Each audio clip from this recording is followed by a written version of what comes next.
اهلا وسهلا بحضرتك، ايه الاخبار؟ طبعا انت جاي هنا عشان تقدم على ميديا باير رول، صح كده؟ قول. وانا جاي اشتغل نقاش ولا ايه؟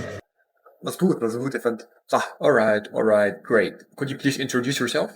بعدين بقى في اليوم اللي مش هيعدي ده بقى. Yes, thank you, but I don't say anything make you to say that. I just want you to introduce yourself. على فكرة أنا بعرف أعمل إعلانات كويس جدا، على فكرة يعني، وهتخسروني.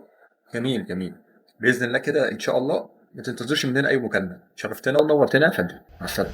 وكمان خليني أحكي لك حكاية برضو خلتني أغير عقليتي 180 درجة وأصحى الصبح أبدأ أتعلم إنجليزي. وهي في مرة كنت رايح انترفيو، لحقت اليوم ده بدري جدا، جهزت وظبطت نفسي ولبست وركبت المواصلات. بعد ساعتين وصلت، ده لأني كنت ساكن في حتة بعيدة جدا. فالمهم وصلت هناك بعد معافرة وتعب مع اللوكيشن. دخلت المكان وانتظرت حوالي 10 دقايق، ولقيت حد داخل محترم كده داخل يعمل لي الانترفيو. قال لي اتفضل، قلت له ماشي اتفضل انت كمان، واتفضلنا احنا الاثنين.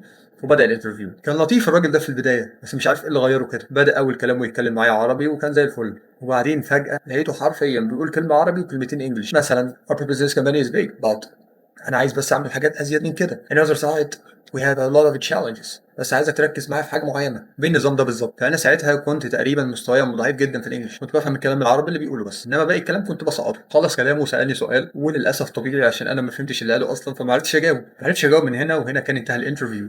الراجل انهاه بشكل لطيف وبشكل ذوق. بس هو خلاص قال لي بذوق كده انت مش هتنفع. وطبعا الوظيفه دي كانت بمرتب محترم جدا جدا. والانترفيو خلص، روحت وانا قلبي بيتكسر اني ما اتعلمتش انجلش. رحت تاني يوم الصبح بدات اتعلم انجلش، بس عرفت برضو ان الموضوع مش سهل ومحتاج استمراريه.